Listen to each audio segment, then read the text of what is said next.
अहिले भने चाहिँ म गेजिङबाट फर्किँदैछु भनौँ होइन। हिजो गएको गेजिङ चाहिँ अनि काम ढिलो भएको कारणले चाहिँ अर्पणकोमै बसाइ भयो। अब आफ्नो मान्छे त्यहाँतिर छ भने चाहिँ एकदमै सजिलो हुन्छ क्या। अब त्यसरी बस्नु परिहाल्यो। अब राति भर्किनु परेको भए यस्तो बेसी प्रब्लम हुन्थ्यो मलाई। चिसोमा त्यही माथि हो, त्यही माथि लुगा पनि त्यस्तो बेसी लगाएको थिइनँ, यस्तो बेसी प्रब्लम हुन्थ्यो। र केटाहरू भएको फाइदा चाहिँ त्यहाँसम्म छ होइन। अनि अहिले भने चाहिँ म देन्ताम जाँदैछु। देन्ताममा काम छ, काम सकेर चाहिँ म घरै जान्छु हो। अनि त्यो काम चाहिँ अब सकिहाल्छ, त्यस्तो बेसी काम पनि छैन हो। रोड चाहिँ मक्खन छ नि त, तर मक्खन जग्गा चाहिँ अलिअलि बिग्रेको छ कता कता, त्यसले गर्दा मात्रै नभए चाहिँ एकदमै उठिसक्यो रोड चाहिँ आम्मा।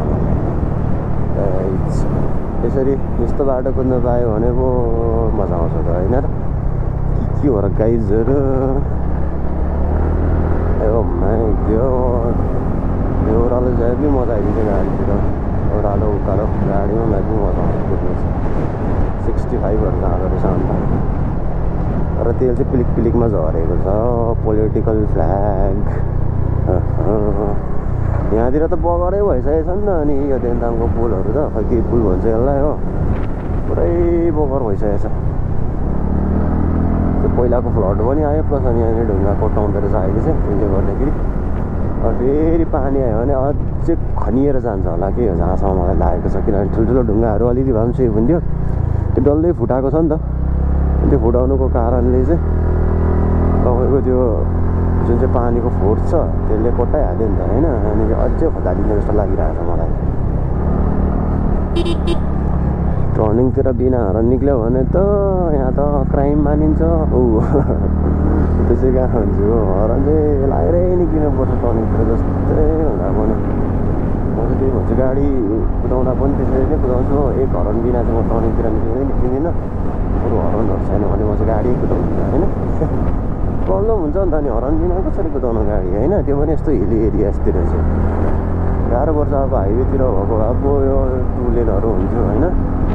अनि 2 लेनमा त अब त्यस्तो हरन सरन चाहिँदैन नि त। अब यो 1 लेनमा त अन्त कति बेला कहाँबाट गाडी आउने हो यादै हुँदैन। त्यही भएर चाहिँ हरन चाहिँ एकदम अनिवार्य। अनि आफ्नो साइडमा हिँड्ने एकदम अनिवार्य। अब यहाँ त जग्गा जग्गा कस्तो हुन्छ भन्दाखेरि चाहिँ आफ्नो साइडमा कुद्दा पनि अघि आफै रङ साइड निक्लिरहेको हुन्छ कि, मतलब आफै निक्ल्यो होइन, कुनै कसरी आफै निक्लिहालिन्छ। त्यतिखेर चाहिँ प्रब्लम हुन्छ क्या। त्यस्तो चाहिँ पुरा ध्यान दिनुपर्ने हुन्छ हामीले चाहिँ हो। कुनै कसरी कुद्दा आफै आइन्छ रङ साइडतिर। त्यो राम्रो बाटो खोजेर भन्नु कि खै के बाटो खोजेर भन्नु, नओभरटेक गरेँ सरी दाजु है। त्यो स्कुटीले चाहिँ उकालोमा सरम पारिदिन्छ नि त।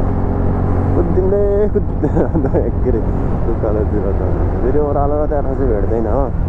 उकालै कुद्छ ओह्रालो र त्यहाँ चाहिँ।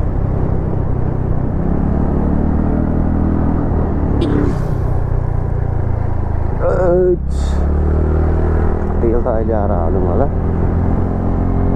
त्यो पम्प यहीँ नजिकै हो देन्तामको हो।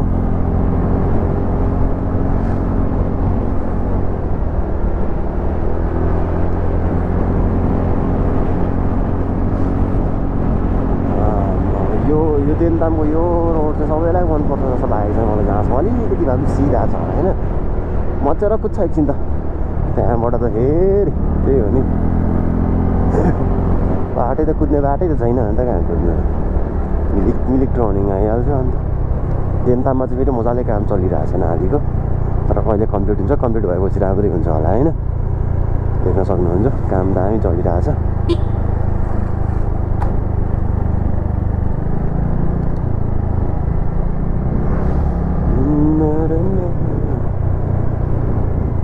देन्ताम बजारको बाटो चाहिँ खै के भन्नु, तर कार्पेटिङ हुन्छ भन्दै थियो भन्नु चाहिँ हुन्छ होला।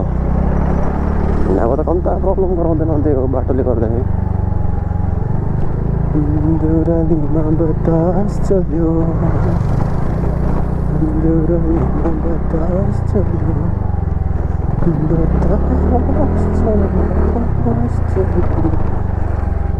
गीत पनि खै स्वर्ण धोर जुत्ता चोर जस्तै हो कहाँ मिलेर।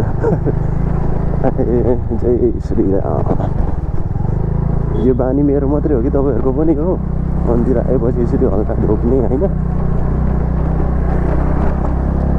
यताबाट यता स्ट्यान्ड पस्दिनु पऱ्यो माथि माथि नगइकन हाकी घुम्यो बस्नु होइन यहीँबाट पस्नु मिल्यो भने त अप्ठ्यारो रहेछ माथिबाटै झर्छु